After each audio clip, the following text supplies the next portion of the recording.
car fixed yet? It's the Studebaker. Yeah, the one with the little doggy in the window that goes... Carol Burnett made millions laugh for 11 years straight. But in 1977, she did something that made her entire crew cry. The episode aired once and broke viewers' hearts. Critics called it brilliant. Awards poured in. But Carol never watched it again. Not once in 47 years. She said it was too real. The sketch hit so close to home, she couldn't bear seeing herself in it. What made America's funniest woman refuse to face her own performance? Carol Burnett was born on April 26, 1933, in San Antonio, Texas. From the very beginning, her life was surrounded by pain. Her parents, both alcoholics, were unable to care for her. Her father worked at a movie theater, but he couldn't hold a job for long. Her mother drank just as much and wasn't emotionally present. Both would later die from alcohol-related illness. By the time Carol was just a toddler, she had already learned what it felt like to be unwanted. The people meant to love her most had chosen bottles over bedtime stories.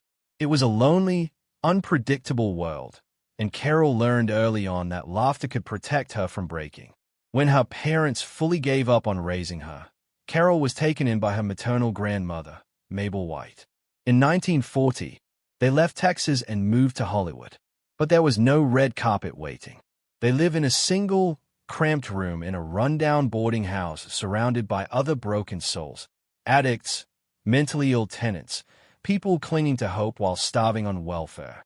Carol and her grandmother survived on $20 a week, barely enough for food, let alone a dream.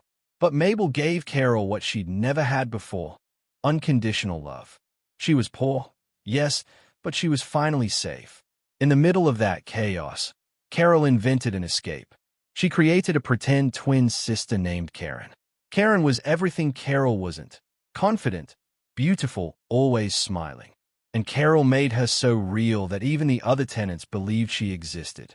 She'd run up the fire escape, change clothes, change her hair, and reappear as Karen, charming and playful. Then, minutes later, she'd return as Carol. The fact that these adults, many of them barely hanging on themselves, believed it says a lot about both Carol's acting skill and how much everyone in that house needed something joyful to believe in. But some escapes were more real than others. Every Saturday, Carol and her grandmother would go to the movies. Tickets cost 25 cents for two, more than 10% of their weekly income. For those few hours, Carol left behind the peeling paint, the shouting, and the fear. On screen, life sparkled. Stars danced, people kissed, there was food, beauty, and order. But when the credits rolled, survival came back into focus. They couldn't afford toilet paper at home, so they'd quietly steal it from the theater bathroom. They weren't ashamed, they were desperate. Even at 7 years old, Carol understood what it meant to be hungry for more than food. One day, sitting in that darkened theater, she heard Johnny Weissmuller's famous Tarzan yell echo through the room. It hit her like lightning. At home, she began mimicking it obsessively, perfecting every pitch and rhythm. She had no idea she was training her voice, building the kind of breath control most singers take years to master. It was just a game, but it became a signature. That yell would later bring down audiences in laughter and applause during her live shows. What began as a child's imitation became one of the first tools in her comedy arsenal. By the time Carol finished high school, she had one dream: journalism. Her mother had always wanted to be a writer, and Carol felt obligated to finish what her mother couldn't. UCLA was the goal. But when the time came to enroll, she faced a brutal reality. She didn't have the $50 needed to cover tuition. That's around $600 today. For most people, it would have meant the end. And for a while, it seemed like it was. Then something strange happened. A stranger, whose identity she never learned, stepped in and paid the amount.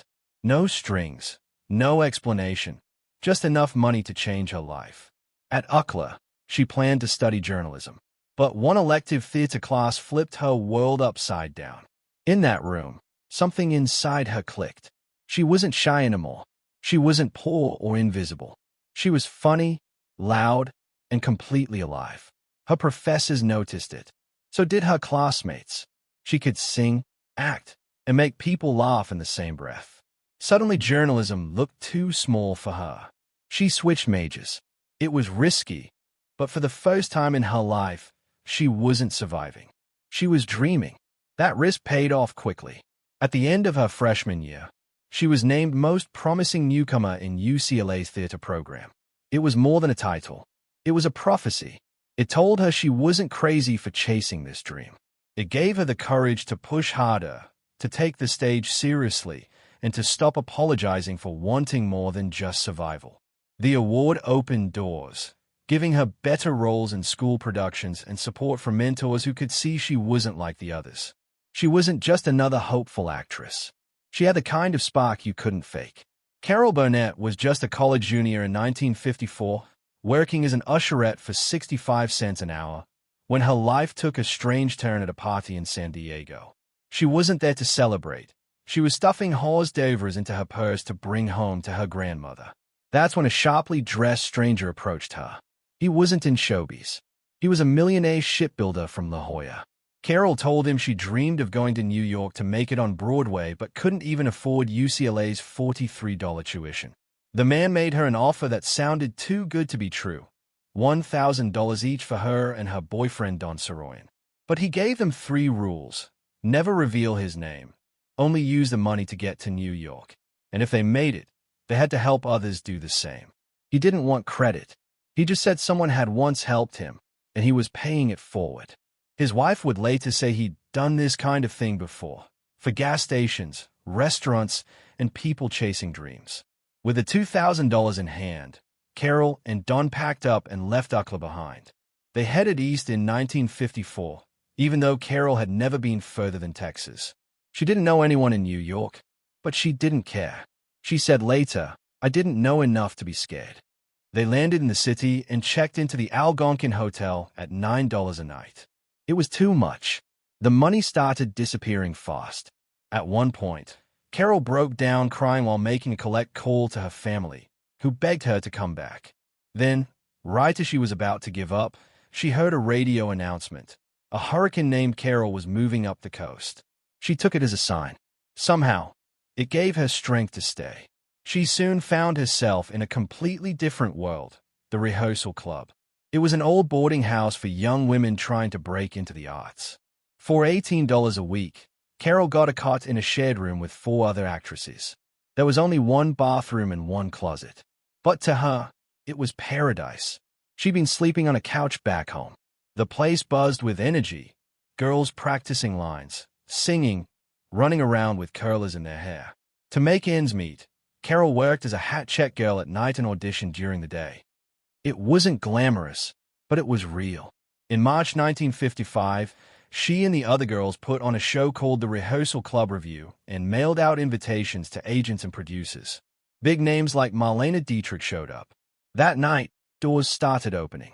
Her first big break came from something totally ridiculous, a love song about John Foster Dulles, the stiff, ultra-serious U.S. Secretary of State, written by Ken Welsh. It was a joke song, over the top and absurd. But Carol performed it so perfectly that it became her signature. The audiences went wild. She got invited onto the Jack Pa Show and then the Ed Sullivan Show.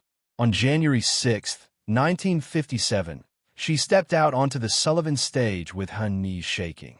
But by the end of her set, people were howling with laughter. In August that same year, she went back to perform the Dulles song again, plus a parody of Puppy Love. That ridiculous ballad turned her into the talk of New York comedy. For the next 5 years, Carol kept grinding. She had a small role on The Paul Winchell Show in 1955 where she played a ventriloquist dummy's girlfriend. That led to a part alongside Buddy Hackett in Stanley, which only lasted a year. But in 1959, everything changed. Carol landed the lead in Once Upon a Mattress, a new off-Broadway musical that got picked up for Broadway. She played Princess Winifred, a loud, clumsy girl from the marsh who was completely unlike any fairy tale princess. The show exploded in popularity. She earned her first Tony nomination. And on June 22, 1959, exactly 5 years after she got that mysterious loan, Carol and Don paid back the full $2,000. The millionaire never responded. He stayed anonymous to the very end. By then, Carol was earning $500 a week, which to her felt like hitting the jackpot. Once Upon a Mattress wasn't even supposed to be a hit. It started as a small summer camp project. Critics didn't love it when it debuted on Broadway in May 1959, but audiences did. The show ran for 470 performances, moving from theater to theater. Carol's performance made the difference. When she left the cast in June 1960, the show collapsed within a week. Her replacement only lasted 8 performances before it closed completely. Carol had become irreplaceable. Then came The Gary Moore Show. From 1959 to 1962, Carol went from rising star to full-on television powerhouse. She won her first Emmy in 1962. Her cleaning lady character became iconic. But the real impact of that show was in what it taught her. Gary Moore's unrehearsed Q&A warm-ups inspired the live audience interactions that would later define the Carol Burnett Show. The show also helped launch other major stars including Don Knotts and Jonathan Winters. It ran from 1950 to 1967 and became one of the most influential variety shows ever. For Carol, it was a masterclass in timing, character, and risk. He was rude and irritable. Carol Burnett usually let things slide, but not this time. She pulled him aside after the Friday night taping and asked what was going on. Coleman gave a brutal answer. "I'm just not happy here," he said. Then he slammed the dressing room door in her face. That was it. Burnett called his agent and fired him. But over the weekend, Coleman changed his mind. He begged for another chance. Burnett agreed, but with one condition. She told him, "Monday morning I want to see you skipping and whistling down the hallway at CBS." And that's exactly what he did. When he stepped off the elevator Monday morning, he was skipping and whistling. Burnett burst out laughing and had a plaque made for his door, "Mr. Happy-Go-Lucky." Coleman stayed with the show through season 10. Then came Tim Conway. Conway was a wild card. He had a rule: never go all out in rehearsals. He saved his best bits for the live tapings, even if it threw everyone else off. "Some of it comes on the spur of the moment," he once said, "and some I keep in the back of my mind." That strategy meant every performance was fresh and totally unpredictable. Harvey Korman said it best: he never does anything the same way twice. The most famous moment of Conway's chaos came during the elephant story in a sketch from the Family series. He told a long, ridiculous tale about a circus elephant. As he rambled on, Carol Burnett, Vicki Lawrence, and Dick Van Dyke tried everything to stay in character. But the story kept getting funnier and weirder. By the end, even Vicki Lawrence lost it. She hit back with a line so unexpected it cracked up everyone on set. "Are you sure that little asterisk hole is through?" Even Conway broke into hysterical laughter. Moments like that became the soul of the show, raw, real, and completely unscripted. But not every scene was funny. In 1977, something happened that shook Carol Burnett deeply. It came from one of the recurring sketches, The Family. She played Eunice Higgins, a woman weighed down by disappointment and crushed dreams. Normally the sketch mixed comedy with dysfunction, but this time they took a risk. No jokes, no exaggeration, just pain. The sketch was called The Gong Show. In it, Eunice believes that singing her feelings on a talent show will finally launch her to fame. Instead, the judges mock her. One of them was played by real-life game show host Alan Ludden. Burnett played the role straight. No funny accent, no silly movement. And by the end, the entire crew was close to tears. When the episode aired, it didn't lose its punch. The camera pulled back slowly on Eunice's tear-streaked face as the lights dimmed. No music, no laughter, just heartbreak. Viewers were stunned. Critics praised it, but Burnett never watched it again. In a 2010 interview, she said it was too real. "Eunice's pain felt like my own." That's because it was real. Burnett had grown up in poverty. She knew what it felt like to dream big and get laughed at. That sketch hit too close to home. She later explained her feelings in an interview with Harper's Bazaar. "I'm glad we did it," she said. "But it wasn't what our show was about. We were there to make people forget their troubles, not remind them." Still, the sketch left a mark. It led to a TV movie in 1982 called Eunice and a spin-off sitcom, Mama's Family. Burnett eventually walked away from the sitcom, unhappy with its direction, but the original episode remained legendary. Carol Burnett didn't just make people laugh. Behind the scenes, her life was full of heartbreak, chaos, and family battles that would have broken most people. It all started in college when she met her first husband, Don Soroyan. They were young, in love, and both dreamed of making it big in show business. He was born in Omaha in 1928 and had big Broadway ambitions. They met at UCLA in 1952 and married 3 years later in 1955. But their love story didn't last. Don's daughter from a previous relationship died, and he was never the same. Carol's career took off while his stalled. The pressure cracked their marriage.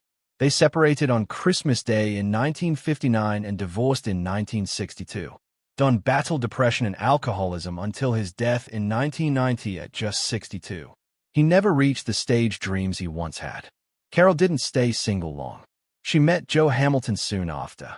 Joe was a big-time TV producer and already had 8 children from his previous marriage. He had also produced Carol's Carnegie Hall concert in 1962. They married in 1963 and worked together on her hit show. They had 3 daughters, Carrie, Jody, and Erin, and a miscarriage in 1965. With Joe's 8 and their 3, their house was always full. He won 5 Emmy Awards while producing Carol's show. But while their careers soared, their home life cracked. In 1976, the National Enquirer printed a lie that Carol was drunk at a restaurant while sitting near Henry Kissinger. That hit her hard, not just because it was false, but because she had spent years speaking out against alcoholism. She sued the tabloid for $1.6 million. The case lasted 5 years and revealed how reckless tabloids could be. A paid informant had actually told the Enquirer that Carol wasn't drunk, but they ran the story anyway. She won the case, but after appeals, it was settled for around $200,000. It wasn't about the money. It was about clearing her name. And it changed tabloid journalism forever. But the biggest battle of her life wasn't in court. It was at home. In the late 1970s, her daughter Carrie fell into drug addiction hard. At just 13, Carrie was using cocaine, marijuana, mushrooms, and quaaludes. She later said she used drugs so she could stop being Carol Burnett's daughter and just be her own person. From 1976 to 1979, Carol watched her child slip away. She sent her to rehab after rehab. At one point, Carrie ran away from a Texas facility. Carol feared she might lose her daughter forever. Carrie eventually got sober at 17, but it came at a cost. Carol had to make the hardest decision of her life. Carrie hated her for it, but Carol once said, "You have to love them enough to let them hate you." For over a year, they didn't speak, but she never gave up. And when Carrie came back, they became closer than ever. Carrie landed a major role on the TV series Fame, proving she had talent of her own. She and Carol acted together in movies, episodes, and finally wrote a play called Hollywood Arms based on Carol's life. They were joined at the hip, but tragedy struck again. In 2002, Carrie died from pneumonia caused by lung cancer that had spread to her brain. She was only 38. She never got to see Hollywood Arms open on stage. Carol was crushed, but she pushed on, saying, "I owed it to Carrie." Carol's second marriage had already ended in 1984. By then, Carrie's addiction, the pressure of their careers, and the emotional strain had worn down her and Joe Hamilton. They had sent their 2 younger daughters to live in Hawaii so they wouldn't see their parents fall apart. After the divorce, Joe stayed close to the family until he died of cancer in 1991. But even after 2 marriages and 2 massive heartbreaks, Carol found love again. In the late 1990s, she met Brian Miller while performing in Long Beach. He was 23 years younger, but that didn't matter. They got married in 2001. She was 68 and he was 45. Just 2 months later, Carrie died. Brian helped Carol get through the darkest time in her life. He encouraged her to finish Hollywood Arms, and they've stayed together ever since. In the 2020s, when Carol's youngest daughter, Erin, was battling addiction and couldn't care for her own son, Carol and Brian stepped up. They took custody of their grandson Dylan. Erin's addiction had become a 19-year nightmare. She'd been in rehab 8 times, spending nearly 240 days institutionalized. The courts got involved when Erin's home became unsafe for her son. In July 2020, Erin sent suicide threats to her children. Police had to step in, and she was placed on a psychiatric hold. Carol filed for legal guardianship of Dylan shortly after. Within weeks, the court gave Carol and Brian temporary custody. Once again, she was stepping in to protect her family, even when it broke her heart. Carol Burnett stunned everyone when she appeared in the final season of Better Call Saul.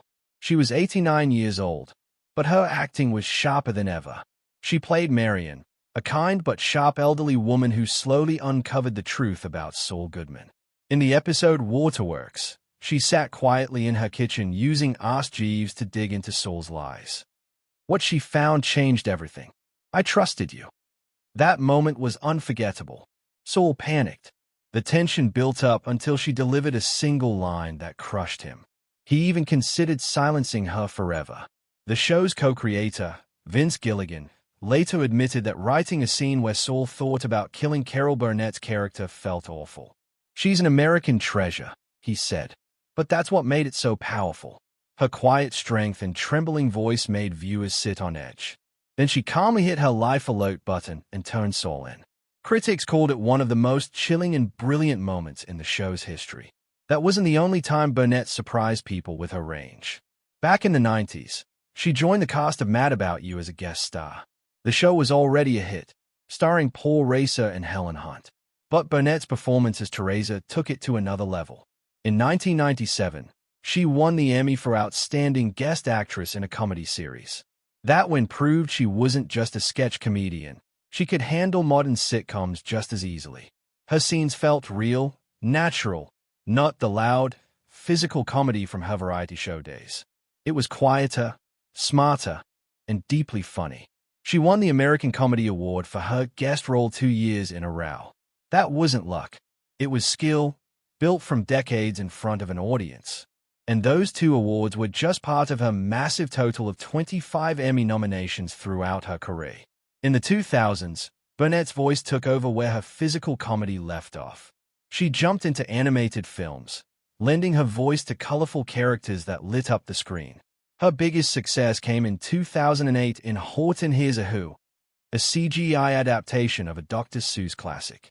She acted alongside Jim Carrey and Steve Carell, and the film became a global hit, pulling in $298 million on an $85 million budget.